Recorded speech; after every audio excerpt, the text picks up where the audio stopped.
Bismillahirrahmanirrahim. Hai, Assalamualaikum warahmatullahi wabarakatuh. Kini berada di studio bersama Afiq Halid dan juga 3 orang panel dijemput khas. Ini antara orang-orang besar di Boss 7. Kita ada 3 orang. Yang pertama iaitu Encik Syamil selaku pengarah urusan, Encik Isham pengarah eksekutif dan juga Encik Talha pengarah operasi. Okey, terima kasih kerana sudi datang ke studio kami. Untuk hari ini kita akan sembang santai berkenaan dengan Boss 7. Jadi tanpa melengahkan masa, apa kata kita kita kenal dulu dengan bos-bos kita dekat sini. Asal kena Encik Isham dulu. Okey, Encik Isham. Okey, apa soalan tadi? Perkenalkan diri. Okey, nama kenalkan diri ni nama sekali dengan background ke apa ke? Boleh. Kawan kata secara ringkas. Okey. Terima kasih Tuan Afiq. Nama saya Muhammad Isham bin Masdi dan dikenali sebagai Isham Masdi.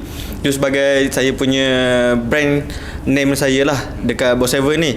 So saya berasal daripada Kuala Terengganu, orang Terengganu. Saya orang Terengganu. So sekarang ni saya berumur 31 tahun untuk tahun 2020 berapa ni? 2023. Okey, itulah sedikit tentang diri saya. Masih bujang 3 lah. Okay. Satu dah Faham. Mungkin siapa yang nak isi tu boleh lah. Tak boleh. Okay. Saya tarik balik. Okey. Seterusnya. Okay, bismillahirrahmanirrahim. Okay, saya Muhammad Talha bin Hassan. Kalau dekat Boss 7 saya bahagian Operation Director. And then biasa nama panggilan orang panggil Taha je. And then saya punya background study, saya hanya lepasan Politeknik Shah Alam. Ambil jurusan apa tu? Saya jurusan elektrikal. Sebenarnya kalau ikut kita punya dekat Boss 7 ni tak ada kaitan dengan bahagian elektrikal, tapi so far alhamdulillah kita belajar daripada zero, insya-Allah boleh go through to hero. Terima kasih. Boleh pergi hero InsyaAllah. InsyaAllah. Okey, terusnya Cik Syamil. Alright, nama saya Muhammad Syamil Hazri bin Muhammad Hanafi. Nama pentas iaitu nama Muhammad Syamil yang diberi. Alright. Saya background saya adalah diploma in banking dekat UiTM Macang. And then apa lagi? Asal saya daripada Kelantan. Okey, itu dia bos-bos di Boss 7. Okey, baiklah, tanpa melengahkan masa kita akan pergi kepada soalan-soalan yang pertama lah. Macam kalau saya pun kena nampak Boss 7, macam ni apa benda, syarikat apa ni. And then pertama kali juga saya dengar produk CLC. Kalau tak sebelum ni saya memang tak tahu. Saya ingatkan benda ni semua adalah kayu semata. Jadi mungkin Cik Syamil boleh kenalkan apakah itu produk CLC dan apa keunikan dia. Okay, right. So ramai yang tak tahu tentang material CLC ni. And then orang yang fahamkan material CLC ni adalah material yang plastik ataupun macam-macam. CLC foam board. Ada berkata apa orang katakan berkenaan foam ni benda tu lembut. Tapi sebenarnya material CLC ni CLC adalah stand for Silica Lattice Composite. Okay. So apa kelebihan CLC ni? Dia bukan dia datang dalam bentuk komposit, itu 4x8. And then kelebihan dia material innovation ataupun inovatif material daripada dulu. Sekarang ni kita pakai adalah GRC, MySteel, aluminium ataupun plywood, timber. Tapi sepatutnya kita dah berubah kepada material CLC foam board. Okay. So itu adalah salah satu material CLC foam board lah. Kalau tuan tengok dekat gambar ni, ni salah satu material CLC foam board. Okey. Nanti kena sediakan gambar, okey? Sebab bos dah cakap macam tu dah. Okey, saya perasan tadi ada 4x8. Itu adalah apa? Saiz ke apa? Yes, untuk size raw material dia datang dalam bentuk 4x8 lah.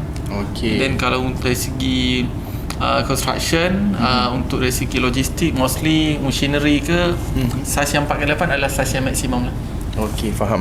Okey, contohlah kalau macam saya nak beli produk dan saya akan lihat kepada kualiti, betul tak? Mana-mana klien dia akan cari kepada kualiti. Jadi macam mana nak yakinkan klien yang produk CLC ni adalah produk yang orang kata apa, boleh jangka hayat panjang dan sebagainya? Okay, saya jawab. Okay, so soalan Tuan Afiq ni berkenaan dengan kualiti. Betul. Okay, so sebenarnya kalau kita tengok produk CLC sebenarnya, dia sebenarnya kalau biasa orang tengok ni orang cakap PVC. Dia sebenarnya PVC ni ada dia punya spek dia. Maksudnya macam kita tengok kereta lah. Maksudnya walaupun brand Merc ataupun BMW kan, so dia akan ada spek-spek dia. So dia ada high spec and then medium lah. So dari segi CSC ni, apa yang biasa kita tahu, material PVC. Sedangkan CSC ni adalah siluka. Dia sebenarnya kalau kita fahamkan, dia siluka PVC foam. And then di Boss 7 dia brandkan nama dia siluka latex composite.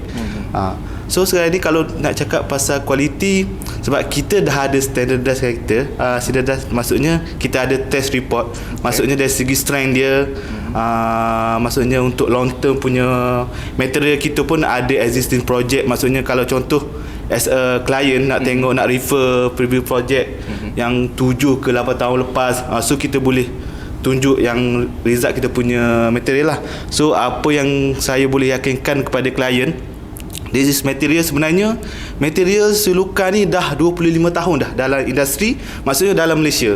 Macam contoh secara senang lah kita nak tengok, budak-budak pun boleh tengok, biasa dekat sekolah. Betul. Biasa kita tengok sekolah ada tulisan sekolah menengah kebangsaan. Okey. So selain material akrilik, orang juga pakai material siluka. Okey, ini baru saya tahu sebenarnya. Yes. Sebab saya ingatkan benda tu akrilik yang macam kaca tu kan. Yes, betul. Sebab bila berkaitan dengan costing, kita cakap akrilik, dia ada thickness dia. Contoh akrilik ni thickness dia 15 mm.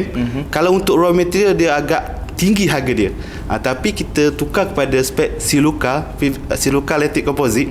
Maksudnya siluka ni dengan 15 mm kita dapat harga lagi better lah, lagi murah berbanding dengan akrilik. Saya rasa mungkin dia punya killing point dia adalah kita maksudnya produk CLC ni boleh jimatkan banyak kos. Yes, betul. Jadi kira maksudnya kalau macam untuk design ke macam mana, jadi macam mana tu dia punya gerak kerja untuk design, lepas tu bagaimana dengan mesin. Mungkin Cik Hisham atau Cik Talha. Okey, terima kasih. So berkenaan dengan design tu, dia sesuai dengan motto kita, our expertise your freedom. So kalau nak kata kita unlimited punya design. Jadi design kita konsep kita adalah pemilihan design daripada klien, dan kita akan buat sehabis baik mengikut kehendak klien. So proses dia, of course lah, kita berkembang mengikut arus IR 4.0, iaitu evolusi industri 4.0, yang di mana evolusi industri ni menyokong kepada separuh teknologi. Dan proses dia kita menggunakan AutoCAD, dan mesin yang kita gunakan dekat kilang iaitu mesin CNC lah, yang diselia pakai oleh tim-tim Cik Taha. So yang itulah yang sistem yang kita guna dekat Boss 7. Saya rasa mesin dia memang akan mesin yang spesifik untuk buat design dan sebagainya, which is tak boleh dapat dekat company-company lain, betul tak? Mungkin boleh cerita tak macam mana pergerakan daripada design tu dan pemotongan tu, ambil masa berapa lama tu biasanya untuk satu projek? Okay, so the point killer, kalau contoh kalau soalan paling basicnya, apa beza Boss 7 dengan company lain? So salah satu kita based on kita machine kita ada banyak, and then kita ada spek-spek machine. Maksudnya salah satunya adalah spek yang kita pakai dengan 3 spindle. Maksudnya 3 spindle ni maksudnya ada 3 kepala. Maksudnya kita untuk dari segi cutting 2D, 3D, and then kita boleh cutting. Maksudnya dari segi bila kita cakap client request nak potong angle, so kalau macam contoh basic CNC ni hanya boleh potong just straight.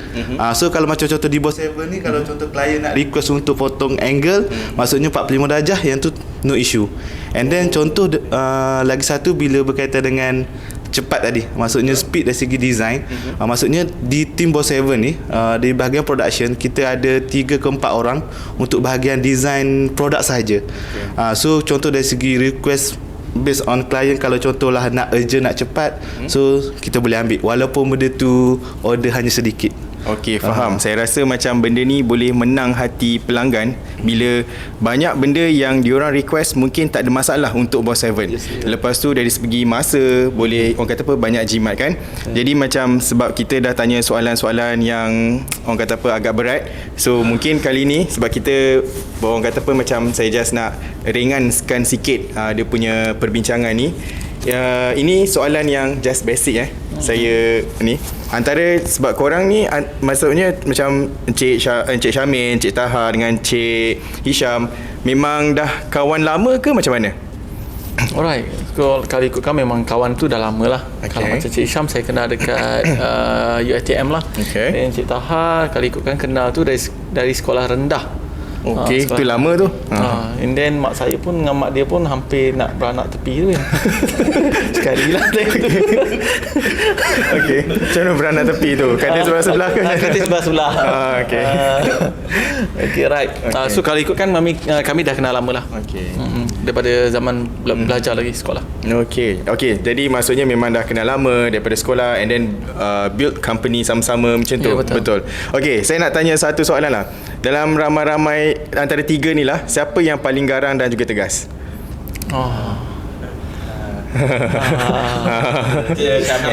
Cik Syamil Cik Taha. So 2-1 2 menang lah. Okey, so menang. So Cik Syamil yang paling garang. Okey, kalau ada discussion ataupun meeting, siapa yang selalunya paling lambat? Saya biasa. Saya paling cepat biasa. Okey. Jadi siapa tu? Okey, tenang. Okey, kalau macam bila ada meeting dekat luar dan sebagainya kan, siapa yang paling banyak belanja sekali? Yang tu of course lah.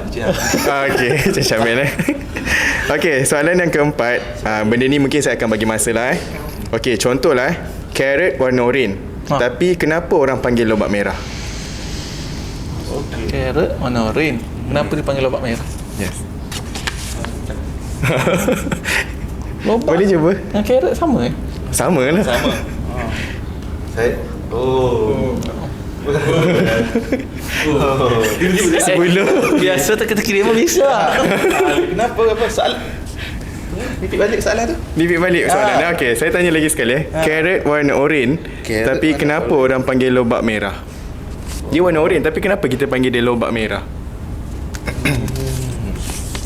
Boleh guna tali ayat? Susah. Tak boleh. 10 9. Kalau lobak putih dah sayur lain lah. Tak sama juga lobak putih, tapi dia warna putih. 7 6 5 4 3. Susah. Sebenarnya saya pun tak tahu jawapan tu. So kita teruskan dengan soalan seterusnya. 1-0. Okey, baiklah, kita kembali ke cerita-cerita Boss Seven, okey, antara sebab Boss Seven kalau nak ikutkan bermula daripada tahun berapa? 2016 dan sekarang 2016 sekarang Official 2023 dah berapa tahun tu? Hampir 7 ke 8 tahun. 7 ke 8 tahun Jadi apakah antara inovasi-inovasi yang Boss Seven buat yang menjadikan satu wow factor untuk bagi produk CLC ni dan juga klien? Okey, kalau ikutkan dia persoalan ni ada beberapa persoalan lah yang saya faham tentang pergerakan company and then pergerakan material CLC foam board ni. So kalau ikutkan dari segi company daripada 2016 kita bermula memang kita start dengan 3 orang saja, iaitu Cik Syam, Cik Taha dengan saya. And then daripada situ kita hanya nampak material ni dah nampak innovation boleh pergi ke hadapan.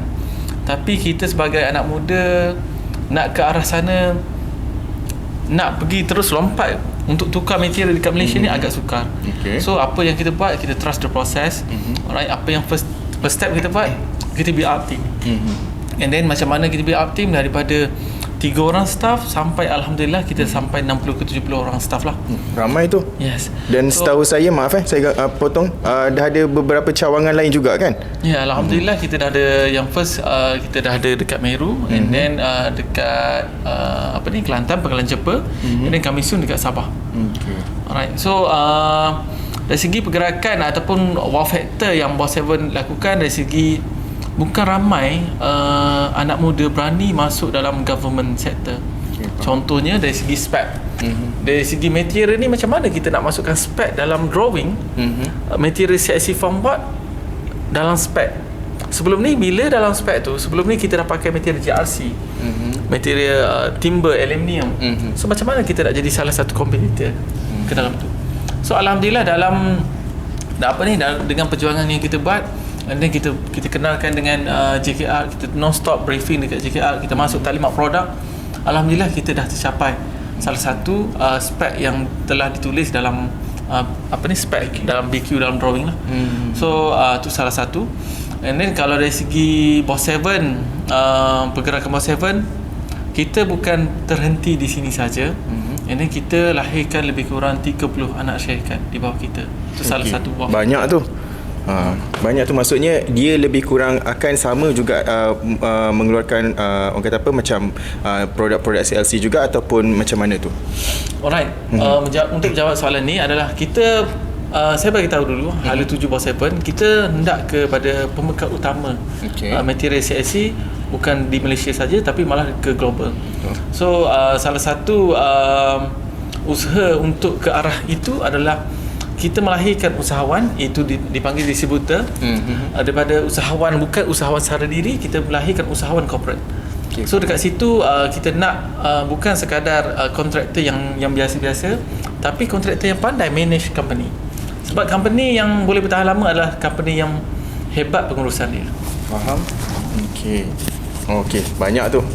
Antara kongsi-kongsi benda ni boleh buka mata pada anak-anak muda untuk menceburi, sebab kat sini Boss 7 juga melahirkan ramai orang kata apa, kira macam yang berjaya untuk menguruskan syarikat mereka tersendiri. Okey, baiklah. Antara pengalaman-pengalaman sepanjang berada dalam industri, mungkin ada pengalaman yang paling manis dan juga ada pengalaman yang paling pahit. Jadi mungkin boleh kongsikan. Kita nak mula dengan siapa? Cik Talha? Cik Syam. Syamil? Cik Syam dulu. Cik Syam manis lah. Cik Syam. Memang saya suka mula. Sorry. Okay, jadi kenangan selama 8 tahun ni, kalau nak cerita pengalaman tu banyak. Tapi yang paling mencabar bagi saya adalah, saya background saya degree finance, tentang kewangan, tapi bila terjun dalam bidang arkitek construction ni, satu benda yang sangat-sangat mencabar. So macam first startup, sebab tu lah sekarang ni saya dekat Boss 7, saya sebagai executive director lah, dan berperanan dekat business development. So paling mencabar macam mana kita nak, yalah, seorang orang kata bermain dengan nombor, tiba-tiba beralih kepada benda-benda teori, benda-benda teknikal. So benda tu memang sangat-sangat mencabar, sebab kena sentiasa orang kata belajar benda baru lah. Macam mana menguruskan site, macam mana tahu material, macam mana baca drawing. Dan paling sekali yang paling mencabar adalah pengurusan staff, pengurusan tim. So macam mana bermain dengan manusia. Dan tu bagi saya lah. Yelah, sebab kalau mesin dia rosak, kita boleh baca manual lah. Ya, betul. Kalau macam kita dengan manusia, cara dia memang unik. Ya, betul. Saya tu sangat mencabar. Sampai dari macam Cik Hamid cakap tadi, bermula dari 3 orang, sampailah hari ni kita ada orang-orang pakar, orang-orang specialist dalam tim. So proses-proses tu, melalui satu-satu proses tu sangat-sangat mencabar lah bagi saya. Okey. Macam mana dengan Cik Talha pula? Nak pahit ke nak manis? Pahit ke nak manis Dua-dua pun boleh. Okey, contoh saya cakap pahit dulu lah. Benda ni bukan nak cakap pahit sebenarnya. Dia sebenarnya untuk diri sendiri jugalah. Kalau macam contoh untuk bagi saya, benda tu pahit, dia campur mencabar. Maksudnya kita dalam bidang lain, so kita kena belajar, maksudnya daripada zero. Maksudnya tak ada guide daripada siapa-siapa. Saya nak refer Cik Isyam pun background lain, nak refer Cik Syamil pun background lain. So apa yang kita orang buat, so Cik Syamil beritahu saya, kita langgar dulu. So kita tempuh. So apa-apa kita belajar daripada zero. Kita pergi jumpa orang, tanya, terpaksa rendahkan ego. So untuk belajar benda tu, so untuk nak grow sampai ke, maksudnya ke step by step tu, yang tu agak maksudnya penting jugalah, tapi improve untuk diri sendiri. Yang tu maksudnya cakap, maksudnya kena berani berani mencuba. Lepas tu kalau boleh macam kata macam tadi, macam mungkin kita rendahkan diri sikit untuk banyak bertanya. Yes, betul. And then benda tu pun maksudnya pahit kat situ, kita maksudnya ditolak bulat-bulat oleh contoh macam contoh kita tengok ada sesetengah kontraktor besar, bila kita yang baru ni kan nak berjinak-jinak. So mungkin kat situlah maksudnya orang tiba-tiba kita nak datang belajar kan. So orang tak akan terima kita bulat-bulat. So kau ni siapa kan? So benda tu maksudnya kat sini kalau kita kena reject, jangan kita habiskan kat situ lah. So pengalaman manis saya ringkas je, maksudnya saya bersyukur saya berada dekat Boss 7 sekarang ni. Itu lah pengalaman manis saya.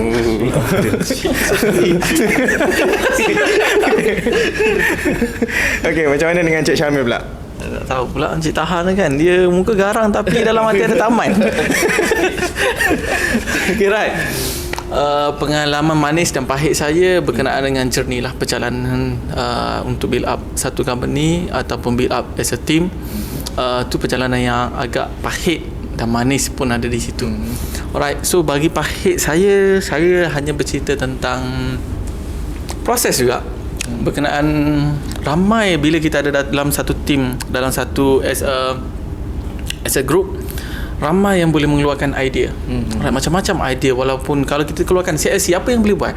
So ramai yang boleh keluarkan idea, tapi ramai tak mampu nak execute. So dekat situlah saya nampak bila di fasa keluarkan idea apa semua dapat ramai yang nampak keluarkan. Tapi apa yang membezakan Boss 7 ataupun dengan tim-tim yang lain, based on execution.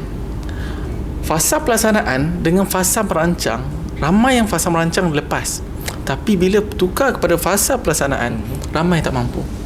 So dekat situ bila Cik Taha Cik Taha cakap dengan perkataan kita langgar saja. Yang tu yang kita buat. Bila fasa pelaksanaan, once kita dapat idea, kita terus buat. Kita tak tunggu-tunggu. Okey, kalau kita nak main projek ni, okey, starting kita dengan divider. Aku rasa malas nak main divider.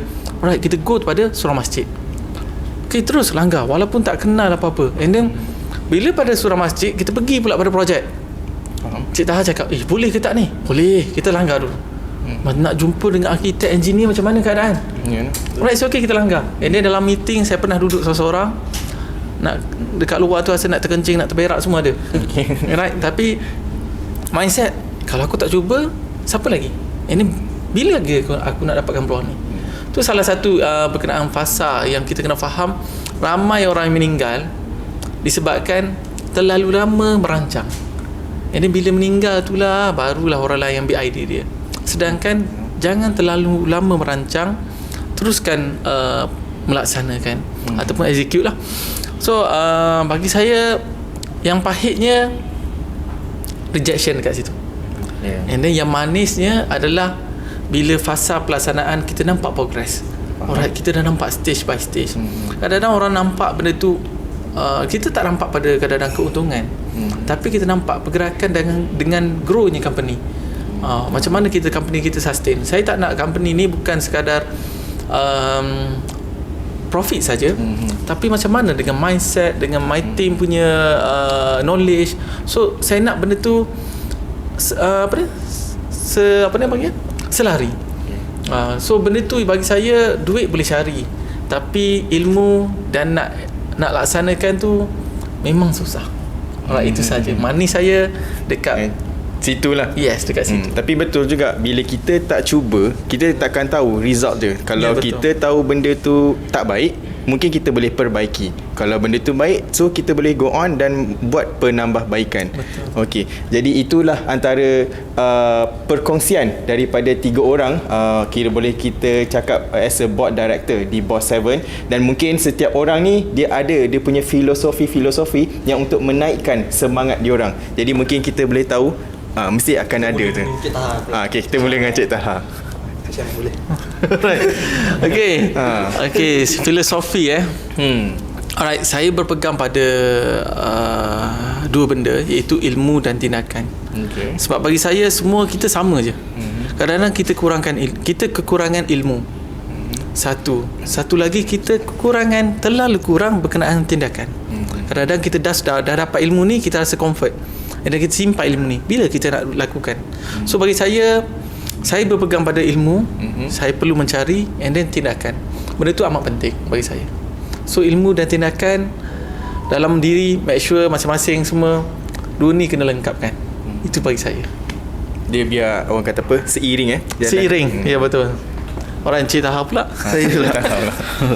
Okey, maksudnya kat sini kalau buat saya Sebenarnya bukan ombak yang besar. Okey. Sebenarnya kapal kita yang kecil. Oh, okey. Maksudnya kat sini, maksudnya kita tahu dah ombak itu besar. Tapi kita still lagi gerak dengan kapal yang kecil. So confirm kapal kita akan di lambung ombak. So apa-apa kita nak buat, tak kisahlah korang dalam industri construction ke industri mana-mana, bekerja dengan company mana-mana pun. So apa yang kita bawa, preparation lah. So dah kita tahu kita ni cetek pasal benda tu, so belajar. So aku tak tahu pasal construction aku belajar. Aku tak tahu pasal design, aku belajar design lah. So nak buat apa-apa pun, so kena pandang belakang, rendahkan ego. So insyaAllah belajar lah. Penting tu je. Yang penting belajar dan ambil tahu. Yes, betul. So macam mana dengan ni? Kalau yang ni ombak dan juga kapal, macam mana dengan Encik Syam? Saya okey, pada saya bukan kepada jiwa kena kental lah. Dan kena amalkan konsep langgar dinding. Sebab Hidup ini keras. Hidup ni keras. Yes, betul. Macam jiwa kental kalau ilmu tinggi tapi jiwa tak kental, out juga. So kalau kita tanya orang-orang kat luar, orang yang dah berjaya, semua orang-orang yang orang kata pendidikan dia mungkin ada yang sampai degree, sampai diploma. Kalau dekat Malaysia lah, kalau dekat luar negara kita tak tahulah, sebab kita pun ramai kenal idola-idola kita. So dari situ bukan taraf pendidikan dia yang membezakan kejayaan dia, tapi jiwa dia. Sebab tu ada falsafah yang kata jatuh sekali bangkit 1000 kali. Yang tu prinsip saya. Maksudnya kita tak boleh dah gagal sekali cuba tu terus berhenti. Maksudnya kita kena teruskan lagi. Ya, betul. Macam-macam rejection pun hadapi, jiwa kena kering, kena kental, betul, bangkit balik. Betul. Saya rasa inspired. Okey, saya rasa mungkin itu saja perkongsian kita pada hari ini. Jadi saya sekali lagi pihak studio mengucapkan terima kasih kepada Encik Syamil, Encik Talha dan juga Encik Hisham atas perkongsian dan pengenalan produk CLC juga, dan pengenalan untuk company Boss 7 Engineering. Jadi itu saja daripada Afiq. Kita jumpa lagi di masa akan datang. Okey, bye. Assalamualaikum warahmatullahi wabarakatuh. Habis dah.